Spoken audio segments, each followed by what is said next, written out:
morning, ladies and gentlemen. Thank you for joining us today for what we hope will be an enlightening webinar on navigating Portugal's tax regime and lifestyle opportunities for foreigners. I'm Chris Barton, the CEO of the British Portuguese Chamber of Commerce, and I'm genuinely delighted to welcome you all for today's session. Moving to a new country involves many considerations, especially when it comes to tax implications and lifestyle amenities. Today, we have the privilege of hearing from some esteemed experts who will guide us through the intricacies of living in Portugal. From my own experience, I've seen that social media is full of amateur experts who willingly give their free advice, but quite often this advice from such people is contradictory, no matter how well-intentioned they are. The personal experience of one individual, whether it be positive or negative, may not necessarily be applicable for other people in similar circumstances. So it's imperative to know the true facts and receive guidance from appropriately qualified experts. And that is exactly what we're hoping to give you the opportunity to have today. So without further ado, I'd like to welcome you to our distinguished speakers. First of all, we have João Luís Araújo, who is a partner at Sociedade de Advogados, a Portuguese law firm, who will provide insights into Portugal's tax regime. Following João, we'll hear from Adalberto Pucca, who is a senior migration consultant for Global Citizen Solutions, and he will shed light on the lifestyle opportunities and migration. So before we begin, I'd like to welcome João Adalberto for joining us today. At the time of registration, we invited people to submit their questions in advance. So wherever possible, the speakers have tried to include answers to these questions in their presentations. However, if you feel that further clarification is required, feel free to type your concise questions in the chat. Emphasis on concise, please. And these will be answered by the speakers at the end of the presentations in the Q&A session. So now let's dive into our first presentation. João Luís Araújo will discuss the scope of the tax regime set in the 2024 budget bill for foreigners wanting to live in Portugal. Over to you, João.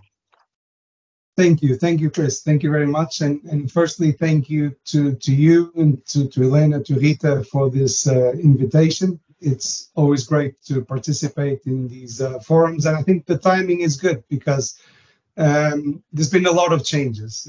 I'm a tax partner, as you said, here at Telege, and there's no lack of points to discuss. Unfortunately, the changes that happened were very quick, very unexpected. That's the first thing to say. I don't think anyone in the tax community, really in Portugal, expected the changes that I'm going to talk about. I'm not sure how far the government had planned for these changes before they actually were announced. But here we are. I mean, that's what happened. And I'm here to kind of guide you through the changes because, as you said, Chris, I mean, moving to a new country is always daunting.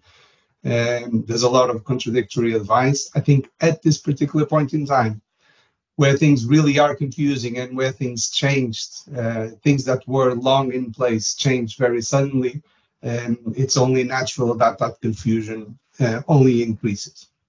So the presentation is going to be relatively short, hopefully concise, and it's going to focus on the end of what we call the non-habitual resident regime. And the new NHR. Now, the first disclaimer is that the new NHR is not called the new NHR. It has a very long name that no one will really care to remember. So I call it the new NHR just for ease, but it's not called like that. And so just a little bit kind of overview of what happened. So the NHR was in place since 2012, as is normally the case with any of these tax regimes. The NHR took a while to kick off. So 2012, nothing really happened. 2013, the first applications. 14, the first applications. Here at the office, our first clients were around 2014, really. And then gradually over the years, there was a very significant increase of interest, of confidence. People were used to the regime. They understood how it worked. And so there's no really clear numbers, but from what we gather and for what's available out there, we understand that by 2023, there were around 100,000 registered NHRs in Portugal. That's made up of foreigners, also Portuguese, because the NHR applied to anyone. There were only really two requirements for you to be an NHR. The first is that you could not have been resident in Portugal in the previous 5 years, and the second is that you became a resident for tax purposes in Portugal. That's it. No other requirements. And so if you were Portuguese, that also applied. You were Portuguese, you left for 5 years or more, and then you came back, you could be an NHR. And actually, that was the initial purpose of the NHR, was to bring back Portuguese that had left. The regime was valid for 10 years. And the most commonly used benefits really were in relation to employment or self-employment income, where you could have a flat rate of tax of 20%. There were numerous exemptions on foreign income, like interest, dividends, pensions. But pensions initially were exempt. Then they introduced a flat rate of 10% on foreign pensions. And so you had a mixture of people who were taxed normally under the Portuguese regime because really they didn't qualify for any special tax treatment, or people who had employment income tax at flat rates, exemptions on foreign incomes, or flat rates on pensions when that was the case. So everything was going well. People were happy with the regime. It was working well. It attracted a lot of people. And I think the other benefit that it had is that it really increased the interest of Portugal, and people started speaking about Portugal for various reasons, and very interesting people started moving. Now, suddenly, it was revoked. What happened was around October, our Prime Minister, in an interview, communicated that the government was to cancel the regime. As I said before, kind of a surprise to everyone. And this was in the context of the housing crisis that were living and are still living through. So, property prices increasing, affordability issues with properties.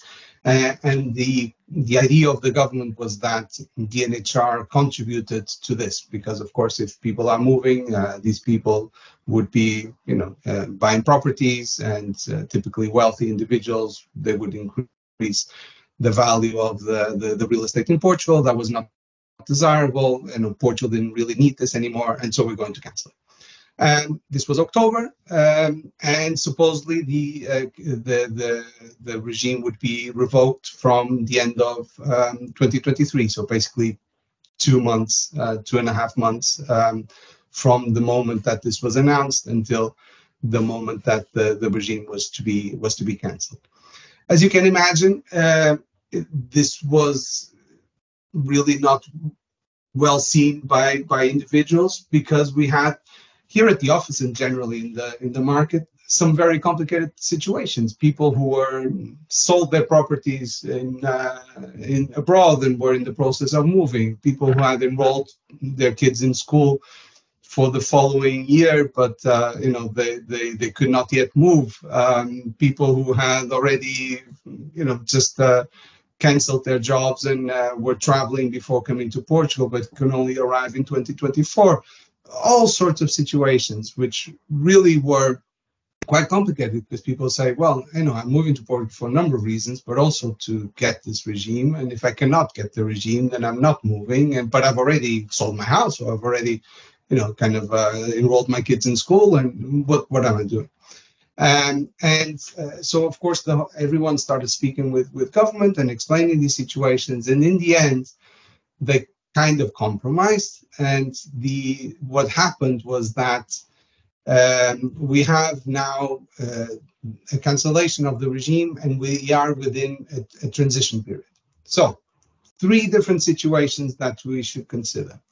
Whoever was an NHR, 2014, 15, 16, 17, or any moment up until the 1st of January 2024. So anyone who has registered as an NHR in 2023 or before, for all of you here, if there's any people on the webinar in that situation, no changes. So for you, nothing to do. There was the regime that applied to you before these changes continues to apply. So there was no retroactive change to whoever already had the regime. There was no ever any discussion that was going to happen.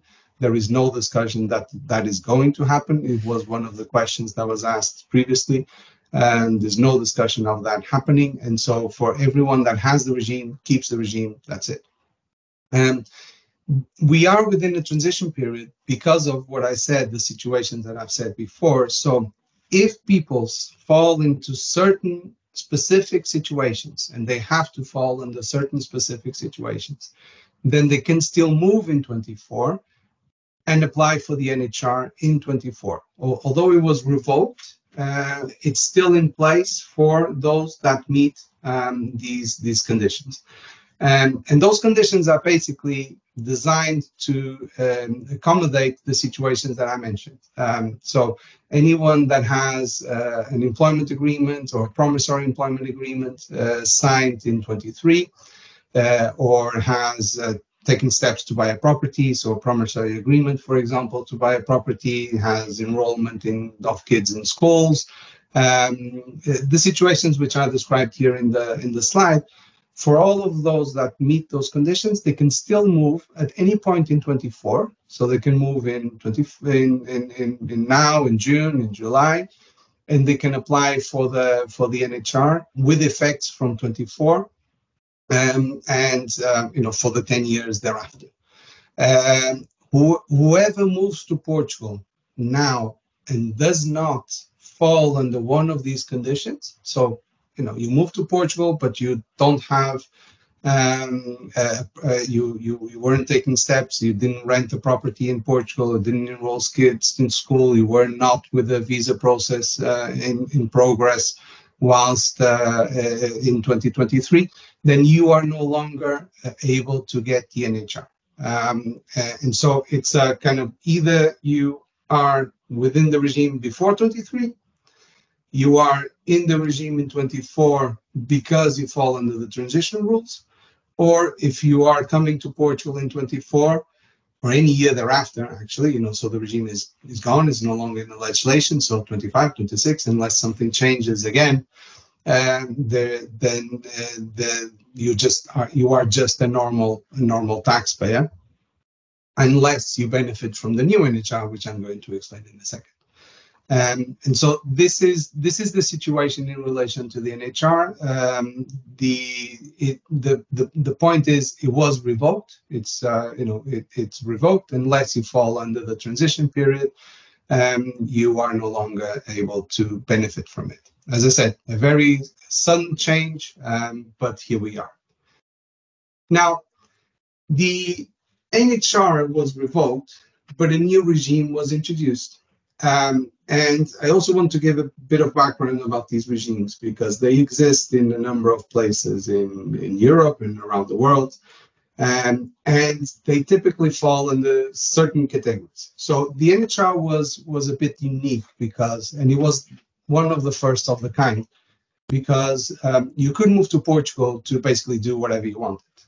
So you could move to Portugal and work, or you could move to Portugal and play golf and just be retired. Any legal activity that you wanted to carry out in Portugal, including not do anything, was permitted under the NHR, meaning that you could, if you worked, have a special tax regime on your employment income, but the NHR was not dependent on you being able to work. When you look at these regimes around the world, or focusing around Europe, they are very different. So, for example, in certain countries, you can move to the country and access a special tax regime, but you cannot work. If you won't work, then you are not able to get this tax regime. For example, the Swiss forfait, that's how it works. It really wants to attract, let's say, pensioners, or just wealthy people living there, but not actually people working there. The Spanish regime, which has been in place for a long time, commonly called the Beckham regime, actually has always made it dependent of you accessing the regime, of you having an employment agreement. So you had to come to Spain, you had to have an employment agreement with the Spanish company, and then if you had an employment agreement and if you met the necessary conditions, you could benefit from this special tax regime. Portugal, as by revoking the NHR and by introducing this new regime, effectively what it did was, consciously or not, moved from a regime where it allowed the mix between the two, mix between the Swiss and the Spanish regime, to a regime which is basically competing with Spain. Because now under the new regime, you can still benefit from a special tax regime, but you can no longer benefit from a special tax regime if you're coming to Portugal and not do certain level of specific activities. And so the new regime has different criteria to the old one, but some of them are common. And so for you to benefit from the new regime, you can, as was already the case in the previous one, not have been a resident in the previous 5 years. You have to become a resident for tax purposes in Portugal. So the same thing as the old NHR. But also, you need to carry out a qualifiable or qualified activity or an eligible activity in Portugal. So whereas the NHR, you didn't have to do that bit, now under the new regime, you have to carry out an eligible activity in Portugal to be within the scope of the regime. And if you get it, it's also for 10 years. So like the previous one. However, you need to make sure, whereas before you had it for 10 years and, just you got it at the start and you had it for 10 years and, as long as you continue to be a resident, you would be an NHR. Under the new regime, you have to meet the criteria annually. So it's not only enough for you to have had an employment agreement, which I'll explain in a second what these eligible activities are, but you need to continuously continue to do that in order to continue to have the regime. Certain situations are excluded, so anyone that was an NHR or was what we call the expat regimes, Programa Regressar, they are excluded from this regime. So you cannot cumulate NHR in this new regime, or you cannot have been an NHR and have this regime. However, so a lot stricter, these conditions, but if you get in, the good news is that you have a flat rate of tax of 20% on your employment income or self-employment income. And then basically there is a tax exemption from all your foreign income, excluding pensions. And so also this excluding pensions really quite shows what the government is looking for. What the government basically said with the new regime is, firstly, we want to welcome people who are coming to Portugal to work in certain activities, so not all activities, in certain types of activities, which I'll explain quickly. And therefore, I'm not going to grant any tax benefits on someone who has pensions, because of course, if someone has pensions, then they would be in the pensionable age, and so they can still qualify under the new regime. There's no limitation on age. It's just that if they have a foreign pension, the foreign pension will be taxed as normal. The new regime is actually a lot more beneficial than the old one if you can get in. It's just a lot harder to get in. If you do get in, then it's a lot more beneficial, because the NHR, to grant the exemptions and to be able to be within the exemptions, you had to meet a number of conditions. In this one, it's basically, if it's foreign income, and that foreign income is not from certain sources like tax haven sources, and it's not pension income, then it's going to be tax exempt. And so it kind of simplifies the regime compared to the NHR, makes it a lot harder to get in. So how do you get in? Not only meeting the general conditions, as I said, but being employed or self-employed in one of these eligible activities. We highlighted, so the ones in bold are the ones which we consider to be the ones that will be more generally applicable. But there are actually all of these here, so I think 8 possibilities to get into the regime. The first bullet is around teaching, higher education, so kind of professors in universities, etc., or people who are doing R&D and integrated into the Portuguese kind of science and technology system. The second is positions and members of social bodies in entities recognized as centers of technology innovation, which is our specific centers that exist in Portugal. You can be working in one of those and be eligible for the regime. Then if you have certain qualified job positions in companies which are carrying out specifically important or very important projects in Portugal, such that they are granted contractual benefits, financial incentives, or tax incentives. And then the ones that may be more general applicable, highly qualified activities in companies which meet certain tax incentives regimes called the RFAI, or very highly exporting companies, companies which are startups and qualified as startups and registered as startups, or generically speaking, job activities that are carried out in Madeira or Açores. So just a short word on this. Madeira and Açores is now putting together a piece of legislation which has not yet been published, but we believe it's going to be quite wide. And so if you move to Madeira and Açores and you are working for a company in Madeira or Açores, we believe that once the legislation is published and approved, we believe that it's going to encompass a huge number of activities. If you are in continental Portugal, basically you would be employed by startups, you would be employed by tech companies, you would be employed by entities which are highly exporting and which meet one of these criteria. Not only do you need to start the regime or to apply for the regime and with these employment, you need to keep the employment throughout the 10-year process to be able to continuously be able to benefit from it.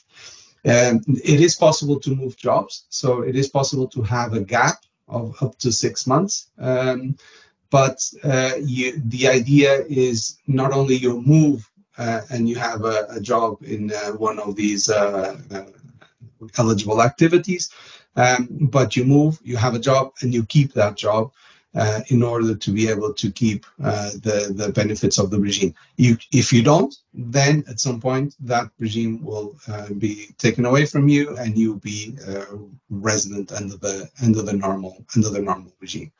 The last thing to mention is that a lot of these rules are still dependent on regulations, so it's already in the legislation. We believe that people who meet the criteria already are within this regime.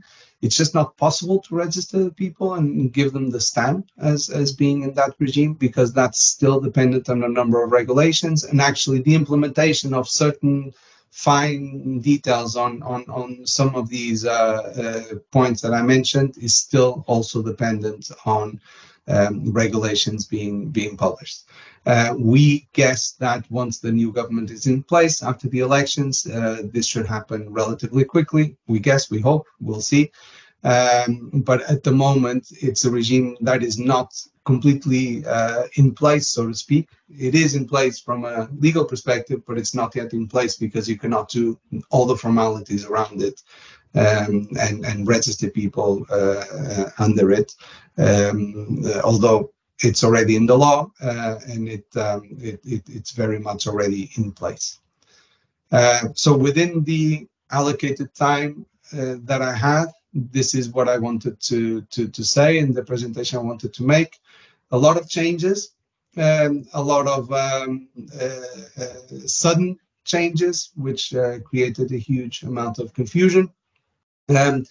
Portugal is still wanting to attract people and still wanting to have people here in Portugal, but in a more focused way, I guess, and for certain type of activities, not so much anymore kind of the generally applicable regime that the NHR was. Thank you very much. And I think at the end, I'll pass on to Adalberto or to Chris, and then to Adalberto, and then at the end, I can answer any questions that you may have.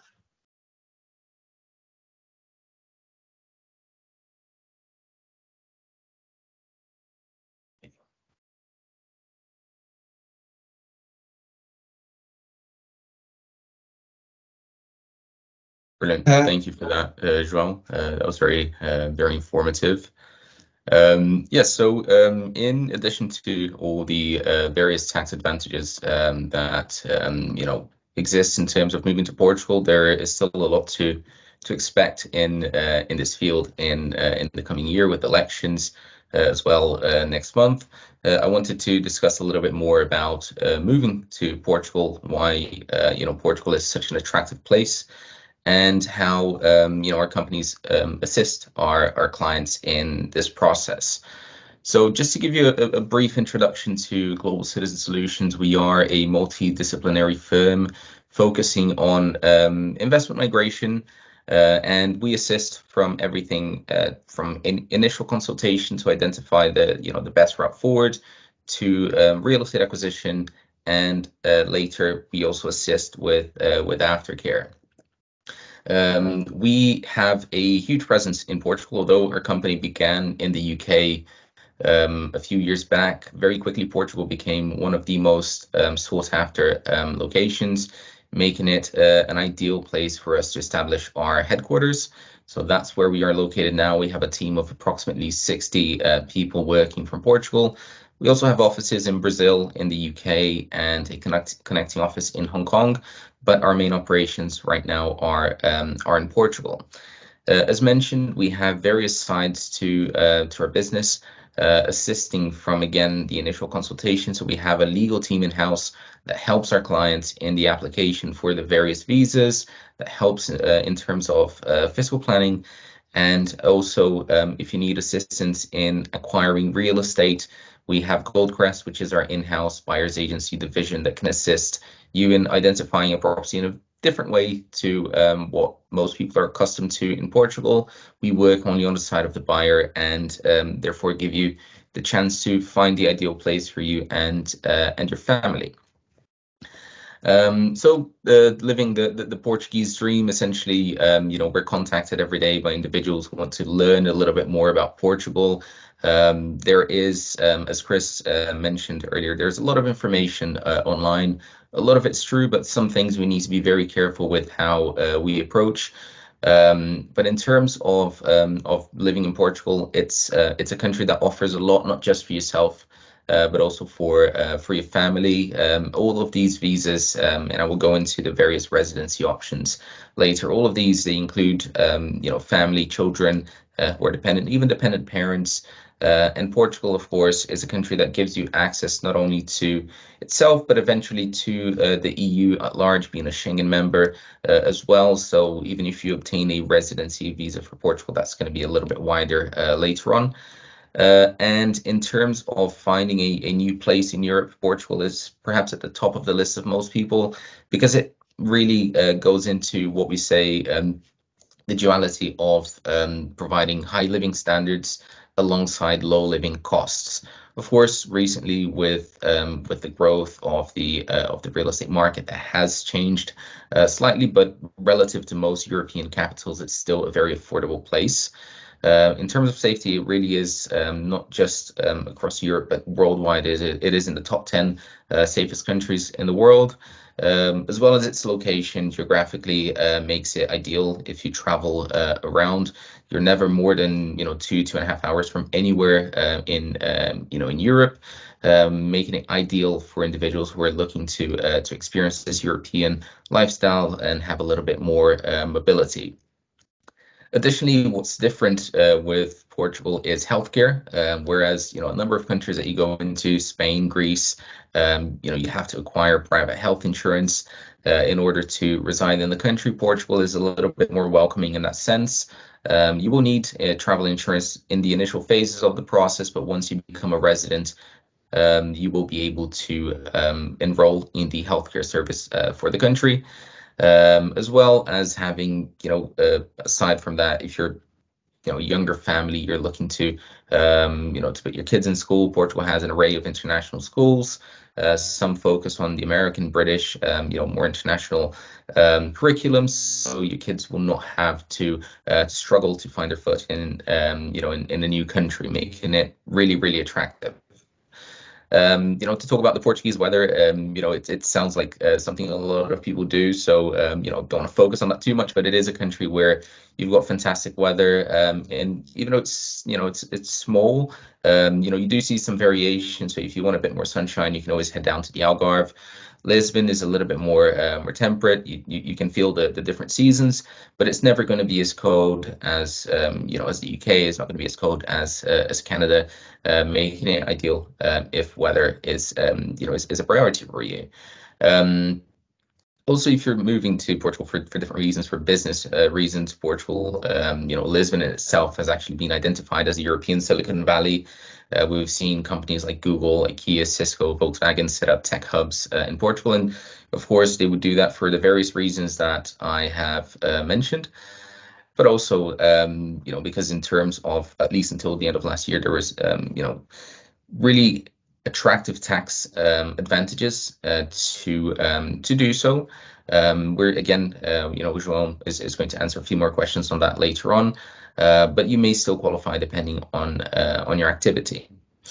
Lastly, Portuguese real estate is something that has always been, or at least until since the beginning of last year, there were comments about the golden visa and the increase in property prices, and people were worried about a bubble forming, but Portugal, that's not the case. It's being backed up by, growth and infrastructure. So Portugal does have a very dynamic property market, whether you're looking to buy, a city place, or you're looking to buy, just a, place in the sun in the Algarve or in the Silver Coast. You still have, ample opportunity to find, really attractive solutions. But in terms of moving to Portugal, I just want to go over some of the residency visa options that our clients take advantage of. There are a few, so if you do not fit within one, it doesn't necessarily exclude you from being able to move to the country. The D7, I would say, is perhaps, if not the most popular, one of the most popular programs out there. The reason for it is that it applies for anyone that has passive income.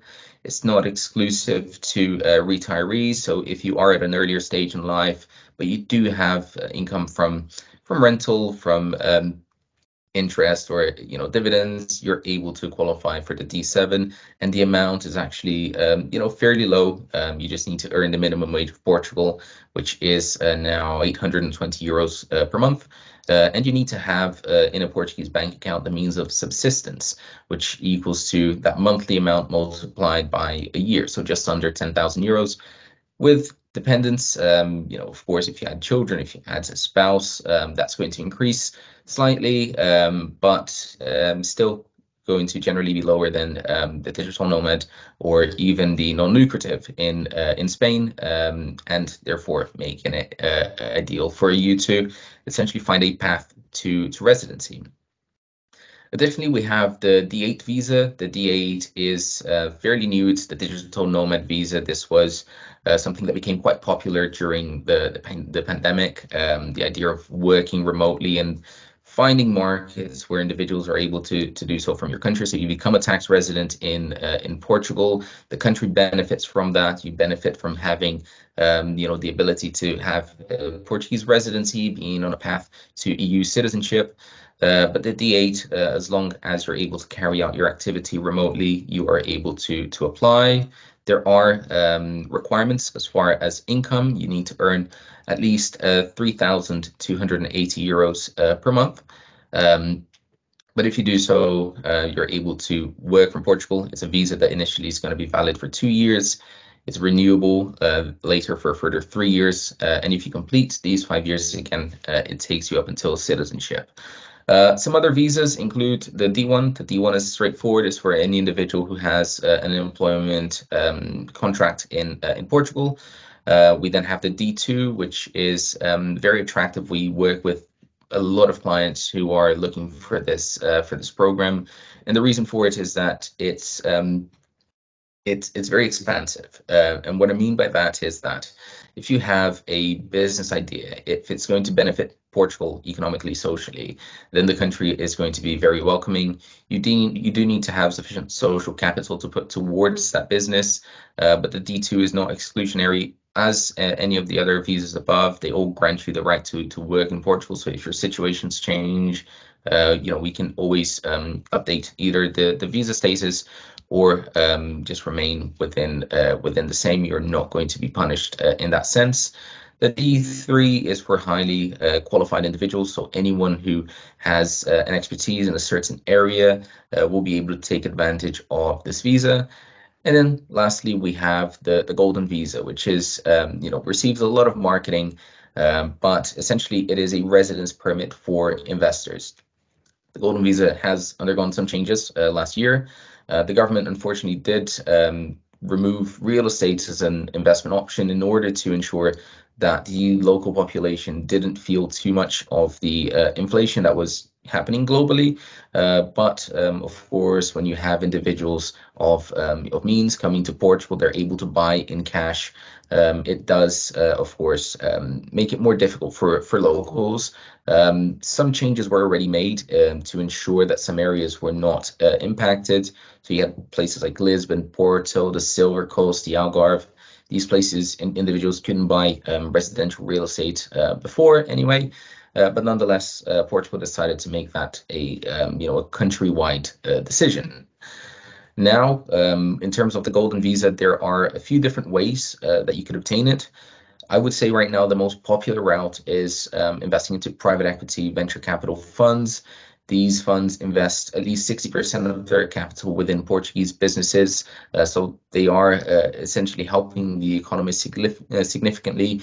Not just any fund will qualify, of course. They need to be registered with CMVM, which is the markets authority in Portugal.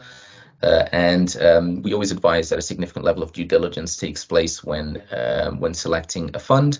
As a company, the way that we work with our clients, of course, we help with the application process, but we also provide a consultancy in sharing with you the different funds that qualify for the program.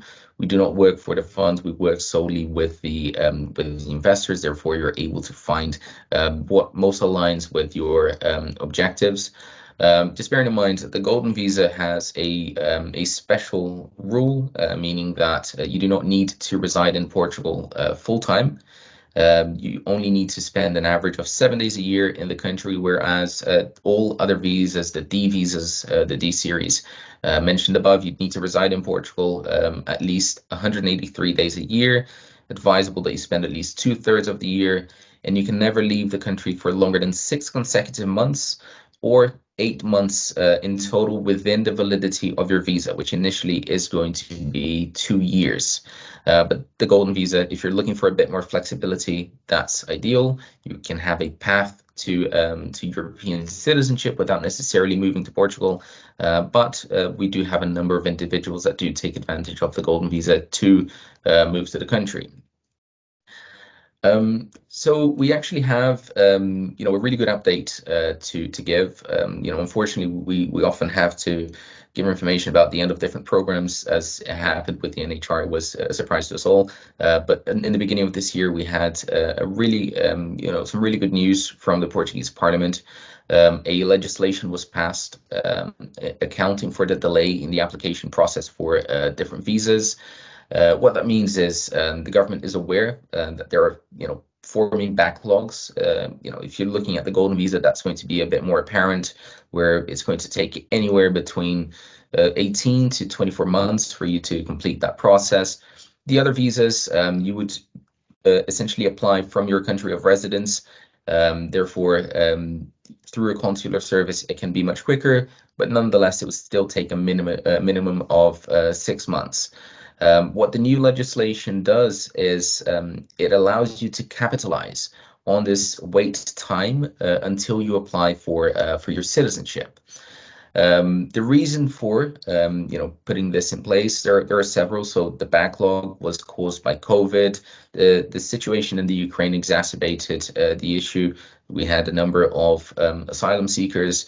And then at the end of last year, we had CEF being dissolved, with IMA taking over the responsibility for immigration services in Portugal. So they are trying to make everything much more efficient. We are seeing, some attempt to, in terms of growing their human capital to process applications quicker, to digitalize and process application submissions online, and so on. But although this is, excellent news, we have to be very careful in terms of essentially making decisions ahead of time. It is still in process. So yesterday, the Constitutional Court approved the legislation. They voted that it was not unconstitutional. So now the president has 20 days to promulgate or to veto the legislation. And what that means is that although we are going to see a decrease in the wait time to apply for citizenship, in some cases more significant than others, as far as when that begins, we need to be very careful in identifying at this point. Online, you will find a lot of information with individuals giving certainty that it begins either at submission. Others say it begins at the biometrics appointment. But nonetheless, we need to be careful, because we will only know that certainly at the point where the regulation of the law is finalized. And for that to happen, once again, the president does need to either promulgate the law within the next 20 days. If he vetoes the law, then it has to return to Parliament because of the parliamentary election on March 10th. If that does happen, if he vetoes it, it may take a little bit longer, because we are going to see a change in the assembly. We also don't know the formation, so whether they're going to be pro or against. So if he does decide to sign it into law, that's going to be fantastic. It means that it goes into the regulation, and at that stage, there will be a 90-day period for that to happen, from regulation into it being approved and implemented. So again, really good news, but we need to remain cautious and wait until the final word of the law is published. Now, lastly, some key benefits of residing in Portugal, of obtaining these visas. It does grant you the right to enter Portugal without any restrictions. You can live, you can work in the country. Again, that is extended to your family. These visas do grant you employment privileges, so you're not going to be restricted in terms of not being able to work. Yes, you can find a job in Portugal, you can be a digital nomad, and additionally, depending on where you come from, which country of citizenship or which passport you hold, it may grant you a bit more mobility, across the Schengen area. If you hold a Portuguese residency card, you're then able to reside in Portugal, but also you can travel to Schengen for 90 out of 180 days. Again, if you come from countries where you're not already able to do so, this is something that a lot of people do appreciate. In terms of eligibility for family reunification, again, family includes spouse, dependent children. If your children are now at the age of 18 or above, they may still qualify as your dependent, provided that they are in full-time education, provided that they remain financially dependent, and there is no age restriction to that. And they will also be on that path to citizenship. The granting of permanent residency, that's something that is always the choice of the individual whether to obtain or not. The reason for it is that citizenship in Portugal can be obtained at the same time that one would apply for permanent residency at the end of 5 years of legal residence in the country. However, there are some individuals, there are people who have passports or nationality in countries that do not recognize a second nationality. So, for example, we have several clients from India, we have several clients from China. They do not want to give up their or to renounce their citizenship. Therefore, they opt for permanent residency in Portugal. You're not going to be restricted in terms of having a certain job or anything else. You're then a permanent resident. That permanent residency can be renewed in perpetuity, so long as you maintain the residency requirements in the country. Lastly, the application for Portuguese citizenship through naturalization. In order to do that, there are three main requirements that one needs to meet. The first is have held legal residence in Portugal for at least 5 years. To do so, you can do it through any of the visas mentioned earlier, any of the D series or the golden visa. Additionally, you need to build ties with the country. You need to integrate into the Portuguese community. For Portugal, it's very important that they see you becoming a part of the country in itself, and that once you become a citizen, you're not just essentially going to disappear. You're going to remain a part of Portuguese society. So that is one aspect. And lastly, you have the language requirement. And personally, I find it quite attractive. Portugal, once you compare it to Spain, to Greece, to Malta, Cyprus, the language requirement in Portugal is only basic. So you only need to speak an A2 level of Portuguese. You do not need to be fluent. So there are courses that you can take if you have some difficulty learning a new language and it takes a bit more time. Then that's still fine. You're still going to be able to obtain Portuguese citizenship so long as you then pass the A2 level test. So this is essentially the the residency route into Portugal, the different benefits. I just wanted to go over why some individuals choose to work with us. And again, we are headquartered in Lisbon, so it allows for maximum efficiency in dealing with matters because we are vertically integrated. We have in-house the legal team, the real estate team, investment teams. It does allow for a much faster processing. It cuts out the issue with communication, which is where sometimes when you have various companies working together, that's where things can at times go wrong. So we mitigate that by having the team in-house. And the services that we offer are quite bespoke. We do not have just a set of services that we offer and then we sell that blindly. That's not a good way to work with our clients. What we do is we have a consultative process that we go through. First question I ever ask one of my clients is, what is your main objective? And then everything that we do from there is with the goal of achieving that objective. So not only are you going to have the various teams that I mentioned, you will also have a case executive, or rather a project manager, who will assist you through that entire process. They will be your go-to person to answer your questions and making it a smooth process, eliminating any stress and ensuring that you are at the top of everything that needs to happen. Lastly, in terms of the golden visa, I just wanted to quickly mention that again, because we work independent from the investment, we are able to demonstrate or to open the door to every single investment route available.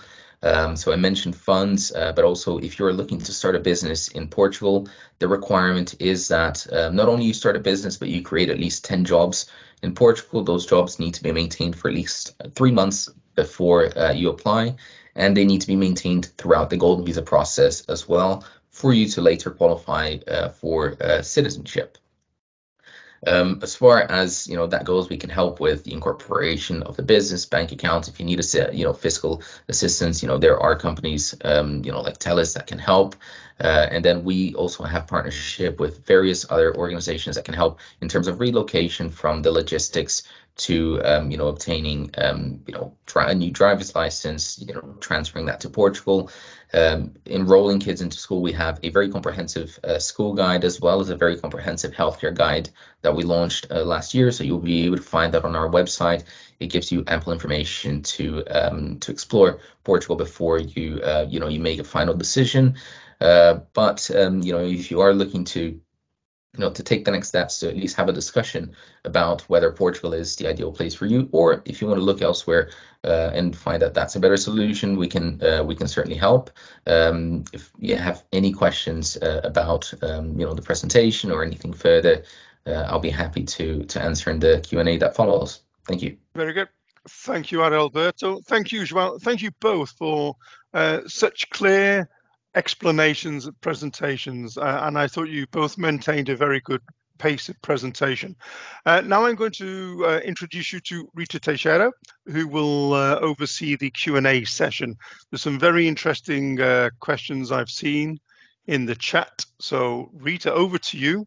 Good luck with managing this.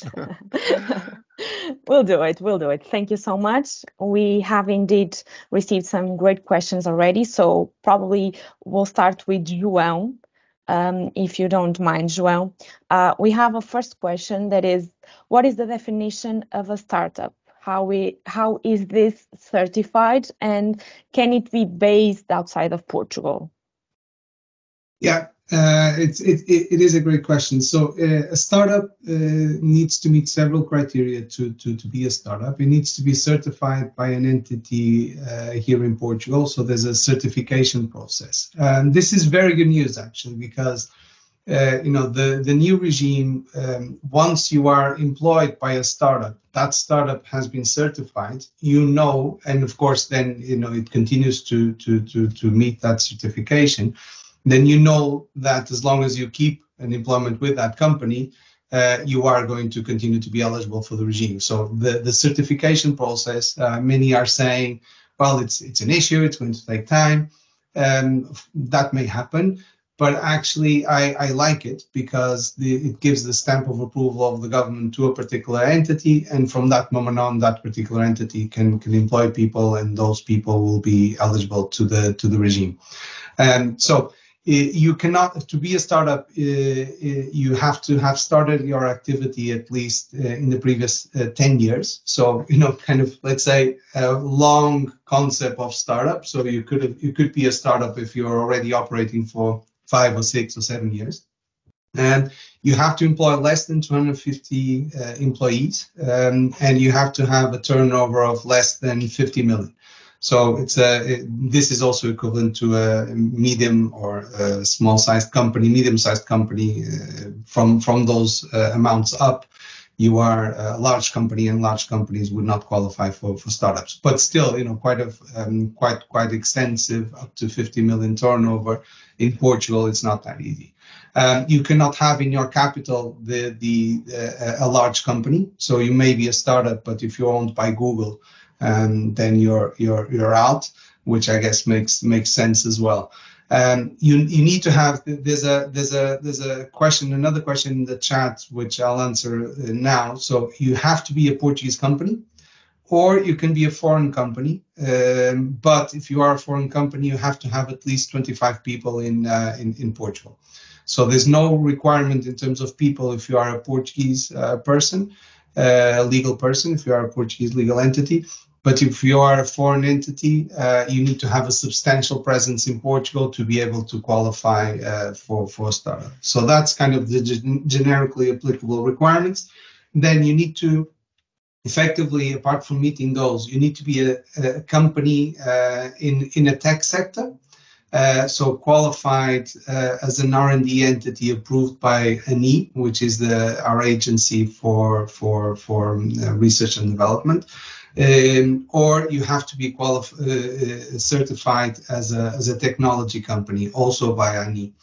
If you're not one of those, so if you're not a qualified entity, if you've gone through a round of investment, or if you had investment from venture capital, business angels, or venture capital funds, then you can be an entity which is not a tech company, but because you've gone through a round of investment with a certified, so to speak, a certified investor, and the certified investor would be a business angels, it would be the Banco do Fomento, so the Portuguese investment bank, or a venture capital fund, then you are also eligible. Generically speaking, this is the definition of startup. Very well, thank you, João. So let's move on to the second question, that's about pensioners' income. So this question is, a family is planning to move from Switzerland to Portugal in 4 or 5 years. Does the flat rate of 10% for pensioners still apply? Otherwise, what are the new regulations and what are the new tax rates? Yeah, so unfortunately, the answer to the first question is no, it does not apply. The NHR, as I said, is gone unless you meet the transition regime, and so someone who's moving 3-4 years would definitely not be in that. And under the new regime, there is no special rule for pensions, so pensions are very much excluded, meaning that you are under the normal regime, and the normal regime is that it's taxed under the progressive rates. So we have progressive rates of tax, and the foreign pensions or Portuguese pensions would fall under the progressive rates of tax. Okay, very well, João. Thank you so much. Adalberto, I will move on to you now. We have a rather long question here, but I'll just ask you to keep a short answer because we are a little bit tight on time, okay? So this is regarding golden visa process. It's a very specific question, the first one. Can you confirm the Benavente belongs to the low density area? Right. So can you, yeah, go ahead. Yes, sir. Yes, I believe it does. So I don't have the exact figures in front of me for a parish or for a location to be defined as low density. It needs to have less than 100 people per square kilometer. I believe they are at about half of that. So I believe so, yes. So next question, number of jobs per golden visa and duration time. Right. So the job creation aspect of the golden visa, you need to have, if it is in a high density area, that there needs to be a creation of at least 10 jobs. In low density areas, it needs to be for at least 8 jobs. In order to maintain the golden visa, the investment must always be in place. Therefore, the jobs need to be maintained throughout the entire golden visa process.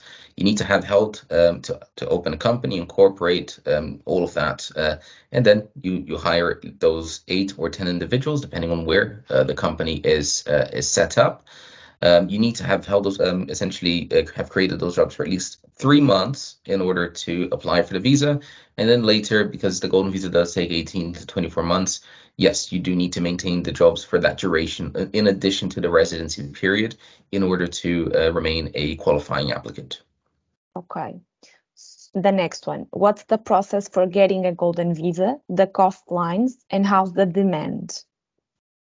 Right. So in terms of demand, we've seen a constant growth in demand for the golden visa, even though changes to the essentially the investment options changed last year and were made. We are still seeing a high level of demand. As far as the process, the process always happens in the same way, regardless of the investment route you select. But it always happens investment first. Then you need, alongside the investment, you gather documents, you then submit an application. From the application submission, it will take, up to 18 months for you to have your biometrics. In between that time, you're going to receive a pre-approval, but the biometrics will be the very first point in time when you have to actually be in Portugal for the meeting with IMA. That goes not just for the main applicant, but for everybody in the family. And then from there, anywhere between 3 to 6 months later, you will receive your residency card. Typically, up until recently, that would have added to the 5 years of residency. But once we have confirmation from the new citizenship law, we will know how much time we can capitalize on, whether it is 6 months, a year, or the entire time for application, which means you may save a couple of years in the golden visa process. As far as costs, that is something that we work on client by client basis because everyone has a different demand. I would suggest we perhaps schedule a one-on-one consultation. I'll be able to provide then a full proposal. But the costs in terms of the government application fees, which remain the same, are approximately 17,000 euros during the entire application process, and that is per person. But the majority of it is going to be payable upon the collection of the residency card a couple of years from now. Very well, thank you very much. So we're going to pass to a practical case. So Vera says, I'm holding a D1 visa, scientific researcher in the university, and applied for a temporary residence permit 3 months ago, waiting for the residence card. If I want to get a permanent residence, what are the requirements? So the requirements are that you hold your legal residence in Portugal for at least 5 years. Again, there is the A2 level of Portuguese aspect. As far as applying for permanent resident, you always advise that you spend, at least 2/3 of the year in the country, which you will do because you cannot spend more than 6 consecutive or 8 in total out from the totality of the visa duration for the initial 2 years. So on average, you can travel out of Portugal for around 4 months of the year. Outside of that, you just need to, again, build ties with the country, A2 level test, and the time spent. Thank you, Adalberto. Now, the next question. For the D2 visa, how much do you need to invest in the new business, and can it be your own business? Well, yes, it has to be your own business. The D2 is for entrepreneurs. As far as a minimum investment amount, there is no such thing. There is no stipulation as far as legally what that is. It just depends on the demand of the business. So in addition to applying for the D2, part of the documents you will demonstrate are business plans. So the social capital that you need to invest in that business needs to correspond to the business needs. So it will depend on the business that you plan to open. And now then the last question, I believe, that we have so far. I have a permanent residence biometrics card valid through 2032, NIF and medical local address in Madeira. Still to make final move due to personal family issues looking at this year. I've been advised that I can still obtain NHR through 2024. Can this be confirmed? Well, it depends on when you got the visa. So the question is, did you have a visa process in motion in 2023, or did you have you say your permanent residencies? Did you have a permanent residency, say, since 2022? Because the idea here is you were in the process of moving, you were carrying out your efforts to become a resident, but because of the delays in the Portuguese system, you have not been able to become a resident. So if you had a permanent residency for many years in the past, you could have moved in 2023, but you couldn't for personal reasons. But you could, let's say, from a legal perspective, have moved from 2023 and therefore obtain the NHR. The new rules are not meant to protect against a situation like that. If you only had the visa, say, in 24, but you were in the process of getting the visa in 23, then yes, you can still qualify. You can still qualify for the NHR. The interesting question, and we've had some situations like this, where people can still qualify for the NHR under the transition rules, but if you're moving to Madeira, Madeira will have very likely a fantastically wide regime in which is going to be wider than the more restrictive activities that I explained for continental Portugal. And so for certain people, the question is, should I apply for the NHR or actually should I go for the new regime? Because as I say, if you are willing to be employed by a Portuguese company and you're carrying out activities in Portugal as an employee or self-employed, I think if you have the choice of both, I would choose the new one. It's more attractive than the NHR. So, in certain situations, people have the benefit of the possibility of getting both regimes. The question is, which one should you go for? All things being equal, I would prefer the new one. Very well. Thank you, João. We then received 2 more questions, so maybe I'll ask the next one also. 3, 4. Let's see if we can answer them all. Let's see. So I am a golden visa on temporary status until the end of this year.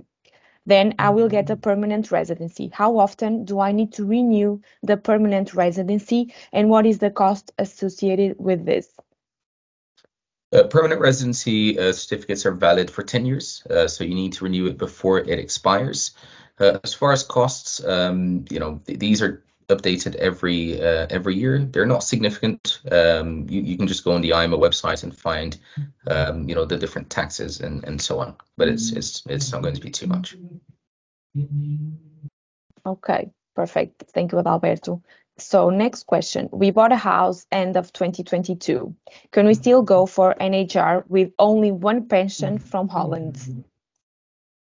The answer is no, and actually, this is very stupid what the legislation did. We had a client.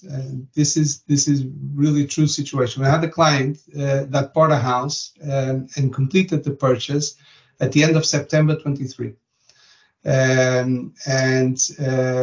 He could not get the NHR, but had he rented a house until 10th of October 23, he would have been able to get the NHR. So don't ask me why. The legislation really did not foresee a situation in which you have bought a property before that date, but foresees a situation in which you have a promissory agreement to buy or you have a rental agreement before a certain date. But unfortunately not, or I would say at least not without discussion, right? Because you would then have to say, well, this isn't fair, this is not a situation that the legislator intended, so surely it should apply to me as well. So it's not something that would be easily recognized by the authorities. Very well, thank you, João. And now one final question. Some countries, for example, Germany and Slovenia, issue permanent residence cards after 2 years of the stay for scientific researchers. Does Portugal have similar rules? No, Portugal, in order to obtain permanent residency, you need to reside in the country for 5 years, at least. Okay, very well. I believe that's the end of our questions. So we reached the end of our webinar. On behalf of BPCC, I would like to thank you very, very much, both to João and Adalberto, for sharing your expertise. On behalf of our speakers and the organization team, I'd like to thank each of you for your participation. I hope today's session was informative and valuable in your journey to explore Portugal as a potential destination. Thank you very much for joining us, and we wish you a wonderful day.